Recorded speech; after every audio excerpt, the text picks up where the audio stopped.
সম্মানিত সুপ্রিয় দর্শক শ্রোতা দেশ ও প্রবাস থেকে যারা আমাদের সাথে সংযুক্ত আছেন, ভিডিও দেখতেছেন অথবা শুনতেছেন, সবাইকে জানাই আন্তরিক প্রীতি ও শুভেচ্ছা।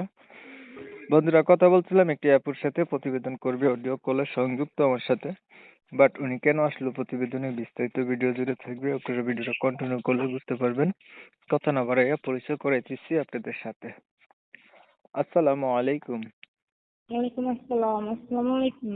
ওয়ালাইকুম আসসালাম, ভালো আছেন? জি, ভালো আছি। ভালো আছেন, ভালো থাকবেন, ভালো থাকাই কামনা করছি। তবে শুনতে চাচ্ছি আপনি প্রতিবেদনে কেন আসছেন? আমার একটা নানি আছে ঘরে, অসুস্থ। আমার আব্বু নাই, আম্মু নাই, অনেক অসহায়।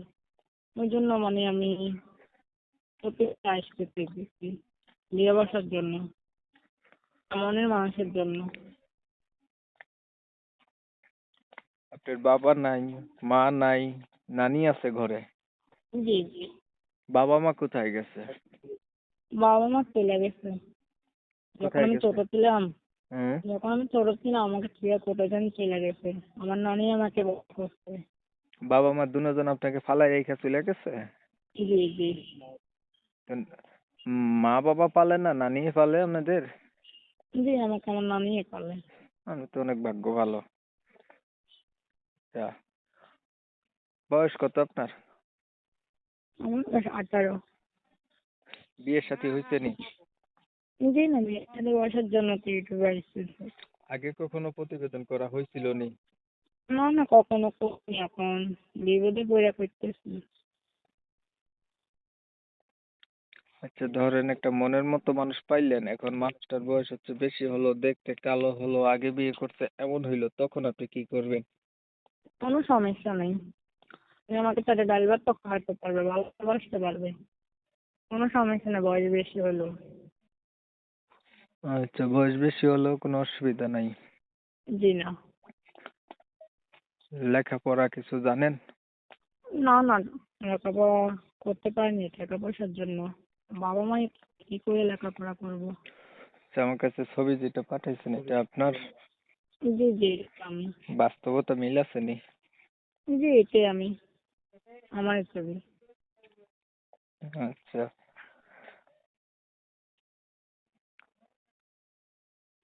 আপনার বিষয়টা আমি আগে হচ্ছে একটু ক্লিয়ার করে দিচ্ছি দর্শকদের জন্য, না? প্রিয় দর্শক শ্রোতা, শুনছিলেন আমি কথা বলছিলাম, এই সুইট আপুটি দেখতে চমৎকার সুন্দরী, প্রতিবেদনে এসে চাইতেছে একটা ভালো মনের মতো মানুষ, যে তার সুখে দুঃখে পাশে থাকবে।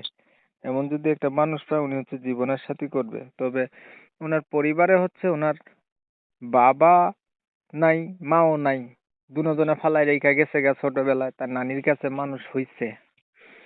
এখন উম, উনি চাচ্ছে উনার সবকিছু জানার পরে যদি কোনো একটা মানুষ উনার পাশে থাকে বা উনার দায়িত্ব নেয়, মনের সাথে মন যদি মিল খায়, উনি হচ্ছে জীবন সাথী করবে। তবে উনি লেখাপড়া তেমন একটা নাই, দেখতে উনি সুন্দর আছে। এখন আমি হচ্ছে ওনার কথাগুলা তুলে ধরছি আপনাদের মাঝে। যদি ভালো লেগে থাকে শুনে, তাইলে ওনার সাথে আপনারা কথা বলতে পারেন বা যোগাযোগ করতে পারেন। আর আমি হচ্ছে ফোনের ভিতরে ইন্টারভিউটা নিতেছি। বোন, এখন আপনি যেই কথাগুলা বলছেন, এই কথাগুলা কি 100% বাস্তব না মিথ্যার কোনো আশ্রয় আছে? না না, এটা বাস্তবে বলতেছি। বাস্তবেই বলছেন। এখন দেখুন না, আমি না ফোনের মাধ্যমে আপনার কথাগুলা নিছি। আপনি যা বলছেন তাই তো রেকর্ড করছি, তাই না? এখন আপনি যদি জি। কোনো মিথ্যাচার করে থাকেন, সেইটা তো আর আমার দোষ না, তাই না? একটা কথা না, খেয়াল আমি তো রাখবেন, উদ্দেশ্য যদি সৎ হয়, আল্লাহ সহায় হয়, তাই না? আপনি যদি জি। ভালো কোনো উদ্দেশ্য থাকে, আমার চ্যানেলের অডিয়েন্স গুলো অনেক ভালো, তাহলে দেখবেন অবশ্যই কোনো না কোনো ভাই আপনার পাশে থাকবে, কেননা আপনার চেহারা অনেক সুন্দর, মাশাল্লাহ। আর যদি ছলচাতুরি আপনার মনের ভিতরে থাকে, তাহলে ভালো কিছু পাবেন না, এটাই স্বাভাবিক। কথা বুঝতে পারছেন? জি। আর কিছু বলবেন আপনি? আর কি বলবো। ধন্যবাদ আপনি। প্রিয় দর্শক শ্রোতা, ওনার কথা তুলে ধরছি আপনাদের মাঝে। শুনে যাদের কাছে ভালো লাগছে, ওনার সাথে যোগাযোগ করবেন। আর কমিউনিটি গাইডলাইনের কারণে এই সুন্দরী আপুটির নাম এবং ঠিকানা আপনাদের মাঝে আমি তুলতে পারি না, এর জন্য অসংখ্য এর জন্য আমি দুঃখিত। এর জন্য দুঃখ প্রকাশ করলাম।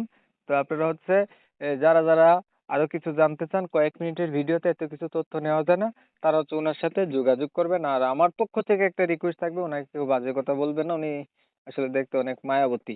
তো ঠিক আছে, সবাই ভালো থাকবেন, সুস্থ থাকবেন, আল্লাহ হাফেজ।